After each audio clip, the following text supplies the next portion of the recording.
Guys इस time Samar Singh अपने गाने को लेकर एक से बढ़कर एक नए नए तड़कते भड़कते गाने लेकर आ रहे हैं। आपको बता दें इसी बीच इनका एक बहुत ही धमाकेदार खूबसूरत जो कि टी सीरीज हमारे भोजपुरी के चैनल से एक बहुत ही बेहतरीन गाने का पोस्टर आप लोग के बीच रिलीज कर दिया गया है।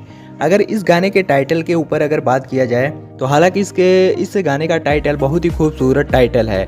इस गाने का टाइटल है चाँद के पार ले जइबा का। जी हाँ दोस्तों, आपको बता दें समर सिंह हमेशा अपने गाने में एक नई नई एक्ट्रेस को रोल देते हैं, यानी कि काम देते हैं। आप लोग हमेशा इनके गाने में नए नए एक्ट्रेस को जरूर देखे होंगे और इस बार इनके इस गाने में दिव्या रलहन जो कि एक नई एक्ट्रेस हैं, हालांकि भोजपुरी के दुनिया में आ चुकी हैं और समर सिंह के साथ पहला गाना कर रही हैं। आपको बता दें समर सिंह इस टाइम एक से बढ़कर एक होली के गाने को शूट करने में लगे हैं और इसी बीच इनका एक टी सीरीज से बहुत ही धमाकेदार खूबसूरत तरीके का टाइटल का गाना शूट हो चुका है। हालांकि कमिंग सून के नाम से इस गाने का पोस्टर भी रिलीज कर दिया गया है। हालांकि टी सीरीज हमारे भोजपुरी चैनल जो है उन्होंने इस गाने का पोस्टर रिलीज कर दिया गया है।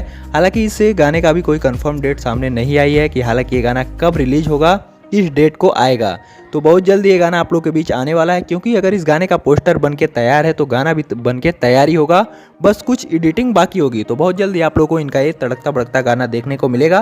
तो आप लोग कितने ज़्यादा एक्साइटेड है समर सिंह के इस गाने को सुनने के लिए, हमें नीचे कमेंट में जरूर बताइएगा और इस वीडियो को ज़्यादा से ज़्यादा शेयर कीजिएगा। और अगर आप लोग हमारे इस चैनल पर पहली बार आए हैं तो इस वीडियो को लाइक करके चैनल को सब्सक्राइब करके बेल नोटिफिकेशन को ऑल पे जरूर से सेट कर लीजिएगा।